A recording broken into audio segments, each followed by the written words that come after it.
Hello and welcome to Real Opinions, and today I'm going to be reviewing Black Panther. Now, obviously this film has been out for quite a long time, and in fact, was it now at like 900 million worldwide? So a review that is essentially a recommendation isn't really of that much use, I don't think. Like, everyone who wants to see it has clearly already seen it, and anyone who doesn't, if they haven't seen it now, I don't really feel like I'm going to persuade them. So instead, I was going to use this more as an opportunity to kind of respond to all of the praise and all of the reaction to the film thus far. So it's going to be more a review that's probably more worthwhile for people who've already seen the film than it is for people who haven't. But at the same time, I am going to do the general normal review stuff too. So with that out of the way, I'm not really going to summarize the plot or anything, because I am kind of assuming that everyone knows what the film is about by now. And equally, I don't really feel like there's much point in talking about its context in the MCU or anything like that, because that's all been covered to death. That being said, I'm going to cover the same ground that everyone else has, just maybe not with the exact same perspective, because whilst I did enjoy this film, I did not find it to be the masterpiece, the groundbreaking game changer that others had. In fact, what surprised me the most was how flawed the film was. That's not to say that I think it's a bad film. As I said, I liked it, but I was if anything, I was expecting it to be overrated just because it was okay. I was expecting to have a sort of like nyeh reaction to it, but I didn't have a nyeh reaction to it. That's how I felt about Wonder Woman, that it was really overhyped, possibly because of certain circumstances surrounding it, and the film itself was just fine. In the case of Black Panther, I didn't find it fine. I found it good, but with some fairly glaring problems, which, to be honest, I think that's a better thing than just having a thoroughly mediocre film. So I'm going to talk about those flaws first, because I like to annoy people, I guess. I don't know. For a start, I think the big flaw that I've seen many people touch on, and I'm going to completely agree with it, is that I found the first half of this film kind of dull and a bit of a slog. It felt like there was very little momentum, by which I mean I didn't really know where it was going. If you have a long film like this, one that's like 2.5 hours, I think it's important that the audience sort of have like certain, I don't know, almost checkpoints or like a way of measuring progress. They know what the film is sort of leading up to. But the first half of this film feels very aimless and directionless. It feels like they didn't want to do an origin story, so you don't get the typical origin story beats, but at the same time, they knew they had to introduce quite a lot of stuff to you about Wakanda and the way the world works. So you don't get the structure of a typical origin story, one that you can follow and know what it's leading towards. But at the same time, you don't get the like dropped right into the action that you'd get from like a sequel. You just sort of have like a half origin story that's taking a while to get to where the actual plot begins. Once it hits that point where the plot begins and the villain properly gets integrated into the story, I thought it improved immensely. But I do think that people are right that the first half of this film did feel a bit unfocused and a bit bland. I also thought that the action was disappointing. I haven't actually seen Ryan Coogler's other films, but I'd heard a lot about how good the fight scenes in Creed were, so I was expecting him to do something kind of cool with the action, but it felt like very typical Marvel action for the most part. Lots of kind of bland CGI, explosion-y set pieces. And to be honest, when it wasn't that, and it was more grounded, just like practical-led action, it was a little incoherent. A lot of shaky cam, a lot of quick cutting, and in particular, I thought it got off on a really bad foot with its opening fight sequence, which is this fight against mercenaries at night. I really couldn't see what was happening. It was so dark. I had 3D glasses on. I did see this film in 3D, and the 3D glasses made it almost impossible to see. And I thought, oh no, oh no, is this what the action's going to be like? I do think it started with its worst action scenes, though, so it did get better from there. But I did overall find the action a little bit lacking, especially when it was relying on CGI, which was oddly poor quality for a Marvel film and one of this budget. There was some ropey, cartoony CGI that looked like it had come from the Fantastic Four movies. Speaking of fantastic, obviously Michael B. Jordan is in this film, and his character has received a lot of praise.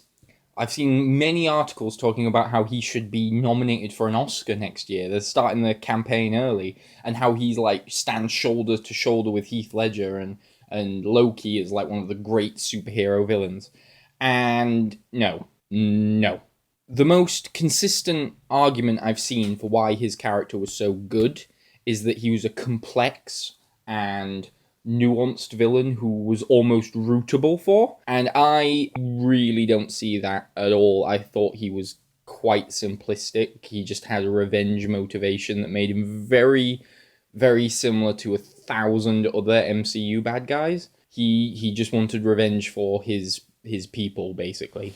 The way I sort of thought of him actually was like a less nuanced version of Magneto, or I suppose Cobra from Dawn of the Planet of the Apes. They're both villains who do what they do because they want to prop up their oppressed people. But with both Cobra and with Magneto, you get a sense of love from them. You know that Magneto, he hates humans, but you know that he loves mutants, and he is very supportive of some of them. If you watch X2 and there's that scene where he meets Pyro, he takes on almost a father figure role with him, and he genuinely cares about him, and he does care about his people. And the same with Cobra. He protects Caesar, he protects the apes until he feels like Caesar is endangering them, and that's when he becomes aggressive, and that's when he becomes a villain. With Killmonger, Michael B. Jordan's character, I never got that sense that he actually gave a shit about anyone. It felt much more like it was coming from a place of hate for white people. It never felt like he was doing what he was doing because he really, really cared about helping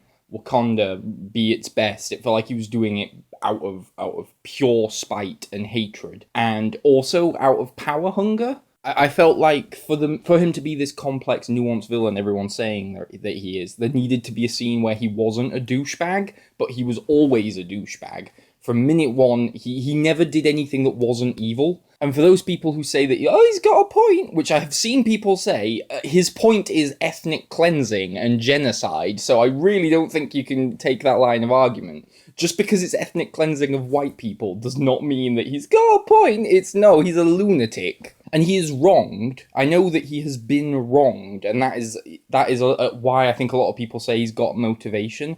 But he has been wronged by one specific person, and then is taking it out in the most ludicrous way. It doesn't, to me, it doesn't make him feel more realistic or more nuanced. It just makes him feel like a cartoonish supervillain, but he did at one point have something bad happen to him. So there is a degree of motivation that triggers his actions, but the extent that he takes it to is so autocratic and so maniacal, and it just feels like he's concerned with securing his own power from throughout. And he's a villain, that's fine, but I don't think that he is this. I've seen some people say, well, if the film was just changed a little and his character just did a couple of different things, he could have been the hero. No.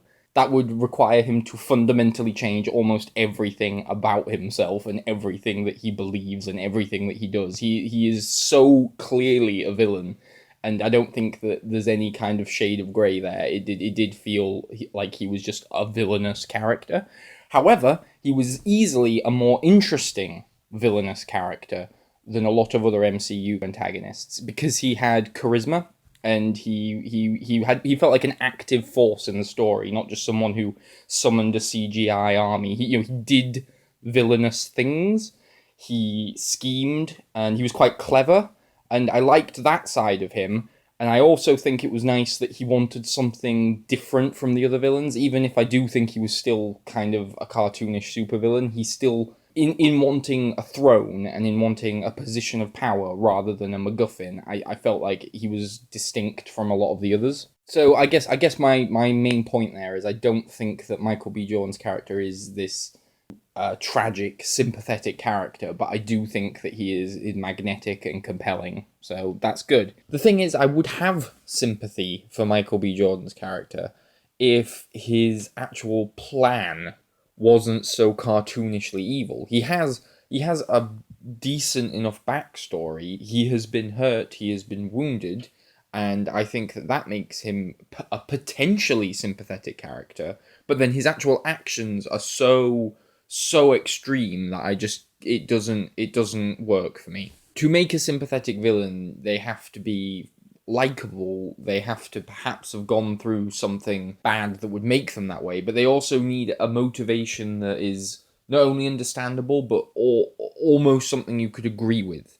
And whilst I understood what Killmonger wanted, it was so tyrannical. So he basically just wanted to overthrow white people to the point of like oppressing them, and mass murder was on his mind. And as well as that, instead of feeling like he wanted to prop up the black community, instead of feeling like he was doing this like out of a love for his people, it felt much more self-serving, because the first thing he does is plot to overthrow the throne, just take it, and he's like grinning and smirking, and it just felt like he was power hungry. He never treats anyone else with respect, like the Wakandan people. He doesn't take them aside and go, we're gonna reclaim our place. We deserve better than this, which is what like Magneto would do. Instead, he just treats them like shit too because he wants to be king. And in fact, spoilers, he goes out of his way to ensure that no one else can be as powerful as him, because he takes the magic stuff that turns people into Black Panther superpowered people, and he destroys it all because he's like, no, I'm the only one who can be in charge. So it didn't feel like he was working towards a cause. He felt like it was all about him, which is fine. He is a villain, but I just think people have got carried away with this whole, oh, he's almost right. I've seen so many like ridiculous like think pieces about how, oh, if you just change the way that the film is structured and shift it to his perspective, he could almost be a revolutionary hero. Is that no, he's a lunatic. He is a power-hungry lunatic.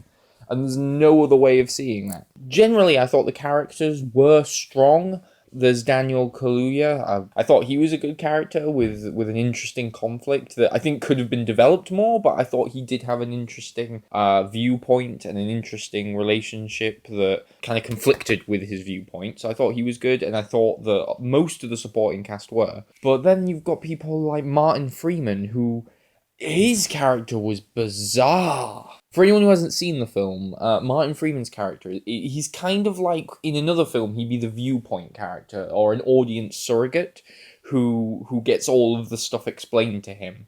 He shows up at Wakanda, and he's like, whoa, this place is weird, and then people explain the traditions and the lifestyle to him, and it's kind of like they're explaining to the audience through him. And that's fine. Those things exist in loads of films. The first thing that's coming to my head for whatever reason right now is the first Hellboy, where that new guy starts at the bureau, and they go like, here's Abe Sapien, here's Fire Lady, here's all this crazy stuff. But in this, Martin Freeman's character doesn't actually arrive at Wakanda until like 2/3 of the way through. And then they start introducing everything to him. But it's by that point, as an audience member, you're like, yeah, I know. I've already seen all of this.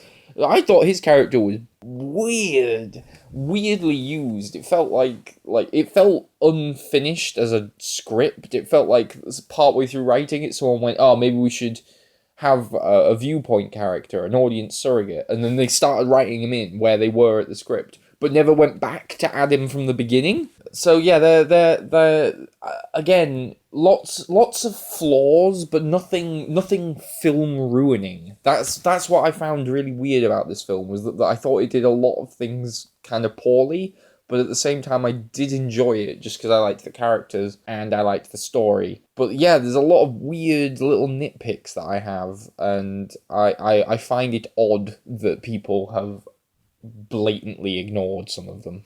The other major problem I have with the way people are talking about this film is the way that they talk about the story as something really original, and it's like a blockbuster mixed with a Shakespearean drama. And that's fine, and it is, and that was a good element of it, but I just want to point out that Matt Reeves did that like 4 years ago with Dawn of the Planet of the Apes, and he did it a lot better. Lastly, I also thought the humour, actually, that's the one other thing, I thought the humour was very cringy throughout.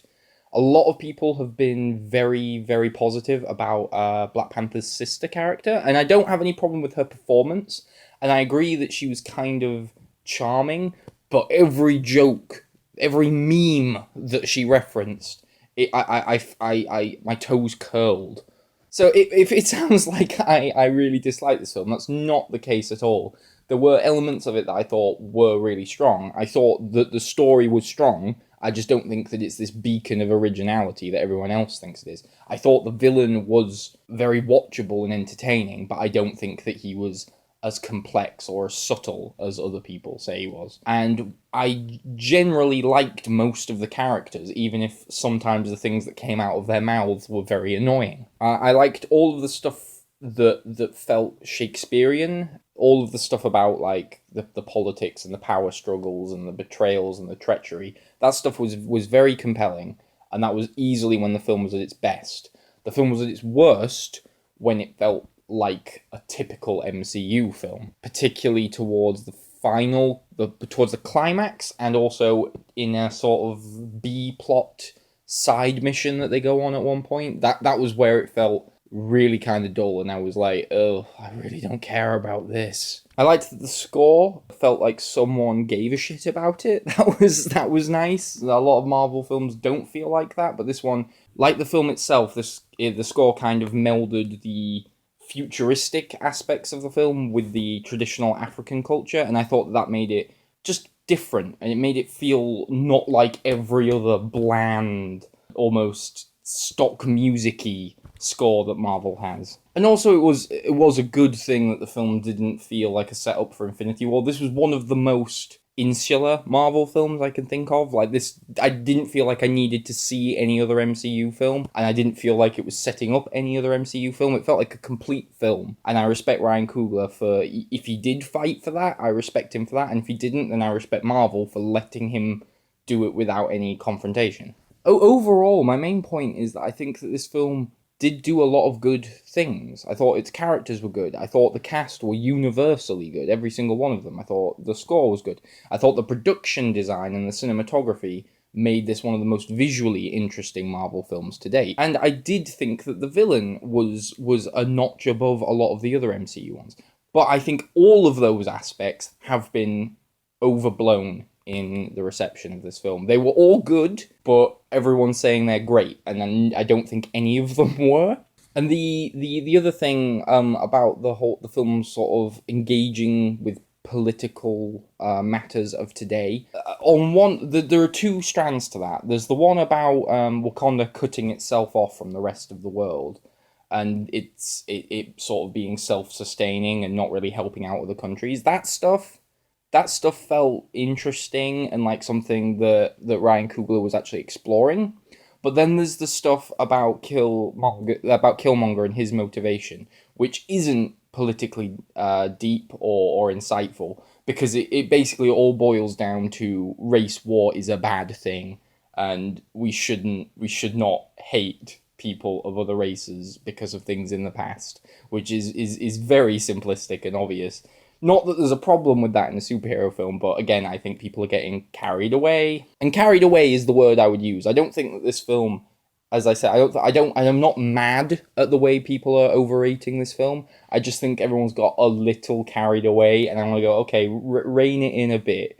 It is good. It is a good, fun, enjoyable film, but it is certainly no game changer, and it is certainly no Dark Knight or even Logan. I'm sure I've annoyed many people with this review, and if I did, I want to say I'm happy that you liked it. I am genuinely happy that you have this film to enjoy. It just, for me, I feel a little colder on it than everyone else does.